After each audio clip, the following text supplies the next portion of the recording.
Buddhist meditation is sometimes called a mystical form of enlightenment.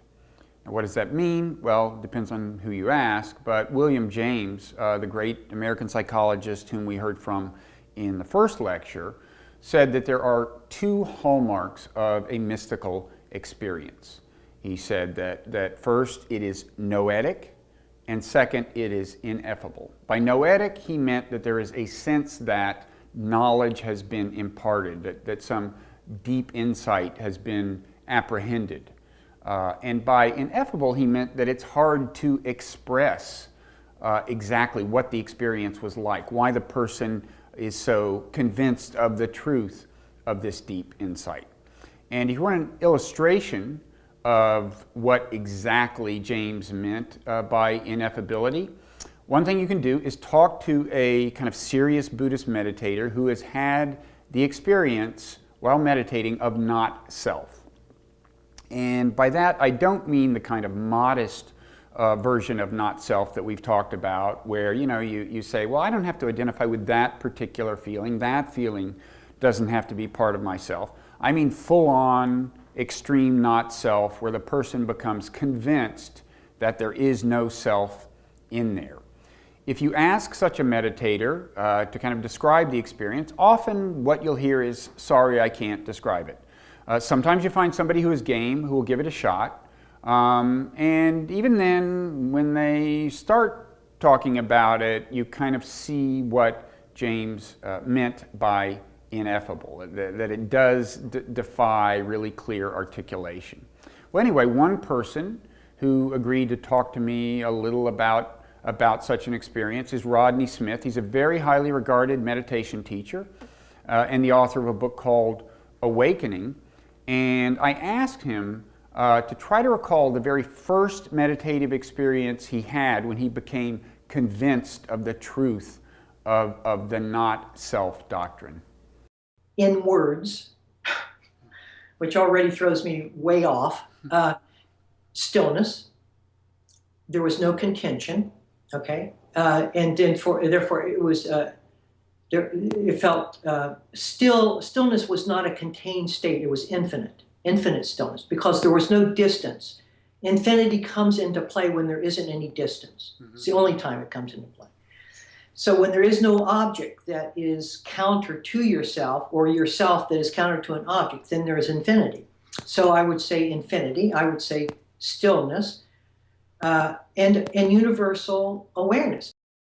Now, by universal awareness, he doesn't mean that he was aware of the whole universe. He just means that he got the sense that awareness is kind of a property of the universe in a sense, and that what he had previously thought of as himself or his own little realm of consciousness was actually just kind of a particular part of this larger expanse of awareness, or a point of access to it.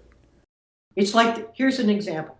If you take the air around you, all right, the air around you is 360, it's everywhere. It doesn't apply any pressure, it's there. Okay, now make the air awareness, alive. Mm-hmm. That's what it feels like.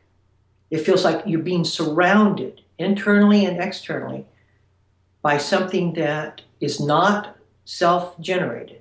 Not every meditator who has had this not-self experience would describe it the way Rodney did, but there were two themes in what he said that actually are pretty common in these reports. One is just the idea that there's a sense that your awareness, your consciousness is in fact not something that's really defined by a self. I've heard the term ownerless consciousness as a reference to this. And the other thing, when Rodney talked about there being no sense of opposition between any self and any other object, that would fall under the heading of kind of transcending the subject-object duality, which is another thing you hear. Both of those things are very hard for me to wrap my mind around, and I would say do qualify for what William James called ineffable in some sense. But I do think there's a more straightforward way to try to get a sense for what people mean by not self. There's another avenue we can take. And that is to ask meditators who have had this experience to talk a little about what their thoughts seem like during meditation. We've talked about feelings and how meditation can give you a kind of a different relationship to your feelings, but we haven't really talked much about what thoughts might seem like to the very serious meditator, and I think that can be a fruitful path here. So I talked about that to Joseph Goldstein, who's a very important thinker in American Buddhism and has played an important role in really the development of American Buddhism over the last few decades. About 40 years ago, having spent some time in Asia, he came back and founded, along with Sharon Salzberg and Jack Kornfield, the Insight Meditation Society, and that has become a very important institution in kind of spreading awareness of, in particular, Vipassana meditation. He's also written a lot of books, including The Experience of Insight, about Vipassana meditation. Anyway, I did raise this question of kind of thoughts with Joseph, what thoughts seem like during meditation. So one little exercise to do, it's a kind of fun exercise. Especially if you're sitting in a group, just to play a little bit and to imagine that every thought that's arising in your mind is coming from the person next to you. And just notice if that would make a difference in how you're relating to the thought. Mm-hmm. And it can give you a sense that the identification with thought is extra. Okay. The thought itself is appearing, disappearing like a sound, but being identified with it is something we're adding.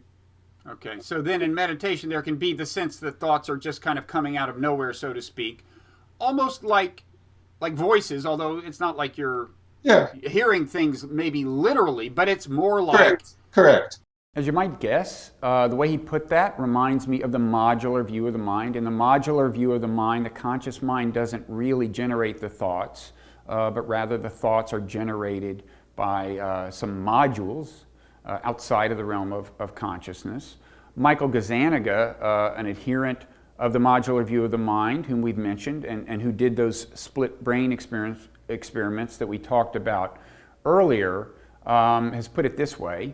Gazzaniga has written, "It's a dog-eat-dog world going on in your brain with different systems competing to make it to the surface to win the prize of conscious recognition." So, as he puts it, whichever notion you happen to be conscious of at a particular moment is the one that comes bubbling up, the one that becomes dominant. Normally, we don't see the bubbling up, right? We don't see a thought kind of enter the conscious realm. Rather, we kind of identify with it immediately, apparently, and just think that the conscious mind generated the thought. And maybe meditation, by kind of calming the mind, making the mind still, lets you actually see the thought emerge in consciousness before you identify with it. In any event, once I kind of saw the parallels between what Joseph Goldstein was saying and this modular view of the mind, I kind of pressed him on the point and tried to kind of crystallize the parallels. Let me see if I have this right. During meditation, you can begin to see that or come to believe that, whereas you might have thought all your life you're thinking thoughts. The thing you think of you as is thinking the thoughts. It's closer to being the case that the thoughts try to capture you, the thing you think of as you, right? I mean, they come from somewhere, right. Somewhere in your body, somewhere in your brain, but, yes. Okay, so far so good. But then at this point, I started leading the witness a little farther than he wanted to go. But, yes. But whatever part of your body or brain you're thinking of as you is more like the captive of the thoughts. The thoughts reach out and try to grab it and carry it with them. Well, I think that's kind of an interesting way to describe it, and it certainly feels like that. But I would phrase it a little differently. It's just that the thoughts are arising, mm-hmm. and there is a strong habit of mind to be identified with them. So it's not so much that I think they have the intent to reach out and capture us. Yeah. but rather there's just this very strongly conditioned habitual identification. This is how we've lived our lives. Mm-hmm.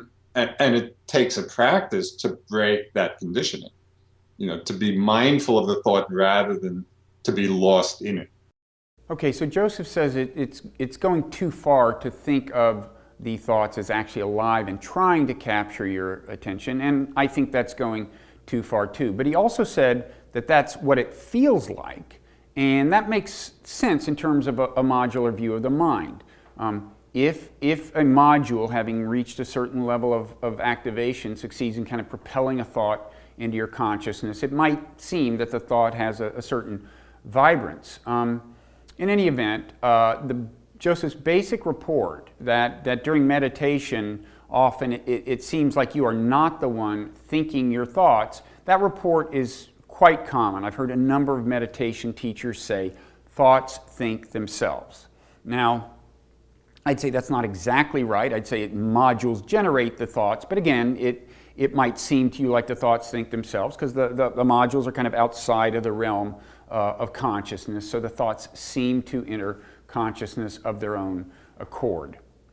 So anyway, once I had led the witness a little too far, I kind of backed off a little and took another shot at the subject with Joseph and tried to kind of get clear on exactly what rendering of the basic idea he would accept.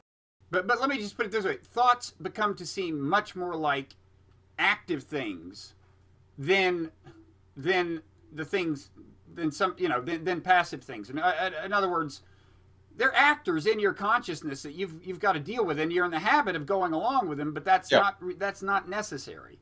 Correct. And they become a lot less active when we see them for what they are, when we're not pulled into the drama of them. It's sort of like going to the movies. We go to the movies and there's a very absorbing story and we're pulled into the story and we feel so many emotions and, we're excited or afraid or in love, whatever. And then maybe in a moment we sit back and say, oh, this is just light. These are just pixels of light projected on a screen, right? That everything that we thought is happening is not really happening. Mm-hmm. It's the same way with our thoughts. We get caught up in the story, in the mind drama of them, forgetting their essentially insubstantial nature. Now this may remind you of something that Yifa, our friend the Buddhist nun, said earlier, not about thoughts, but about feelings. And in case you don't remember, here's a flashback. It's just like you watch a movie. The movie it's a kind of a picture by picture emotion, and you grasp it as real. But when you take a one by one, a piece by piece, it's not real. So I think it's interesting that both thoughts and feelings are being described here with that same metaphor of a movie. And maybe there's a connection between these two things. I mean, what Joseph said suggested that when feelings are running strong, the thoughts seem kind of more tangible and more part of you.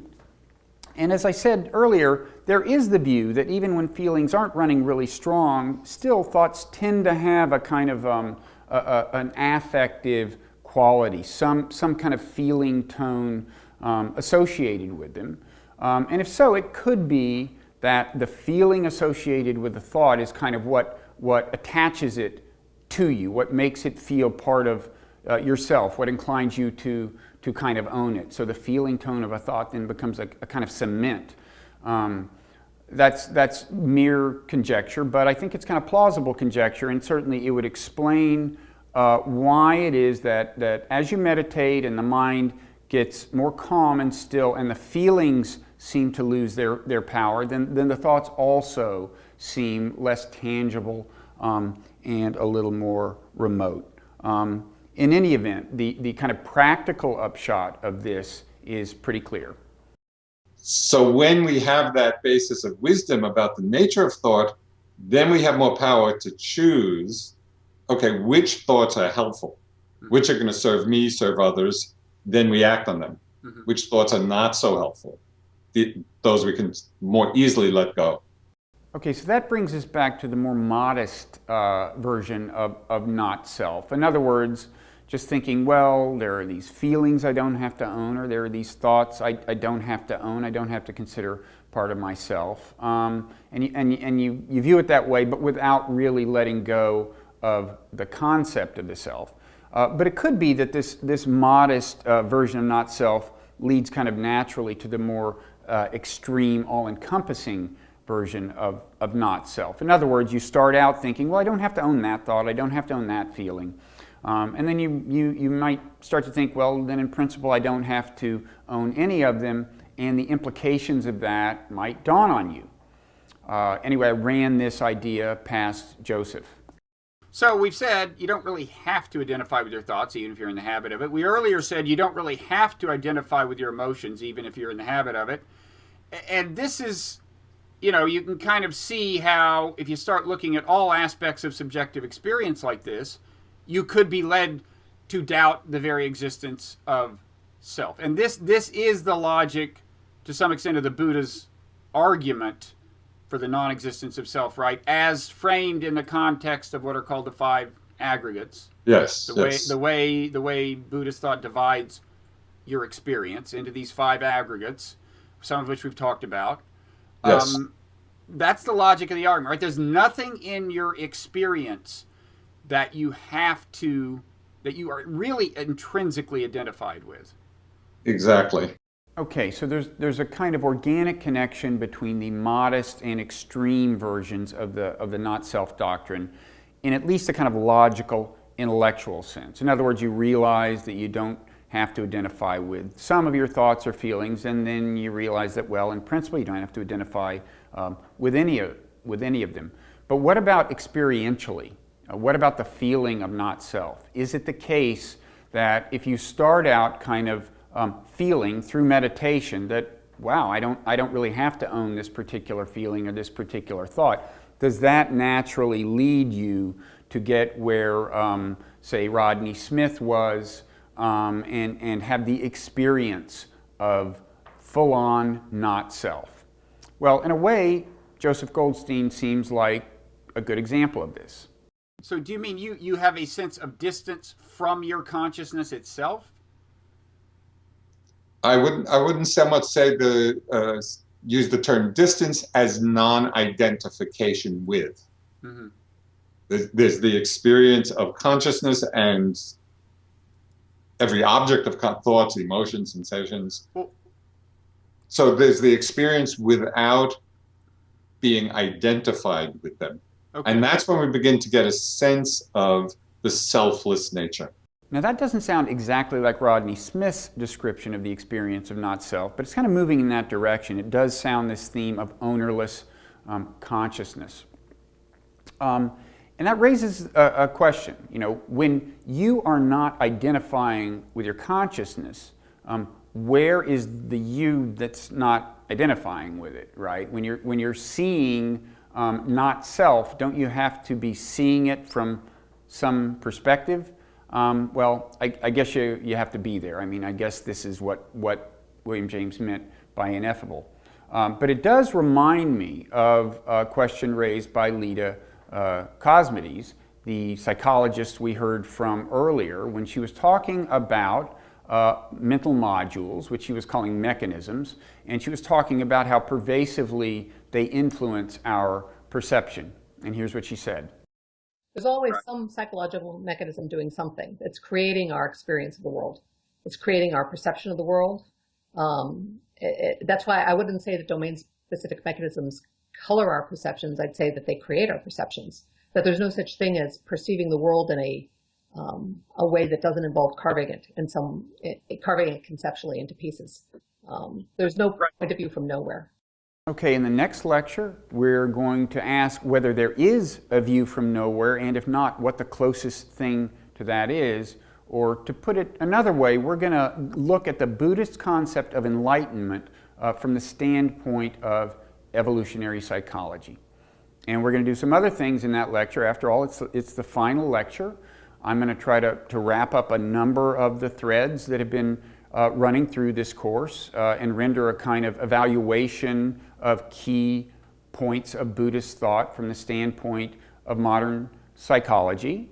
And I'm going to look again at the question of whether Buddhism offers a spiritual worldview that is valid and viable even in an age of science.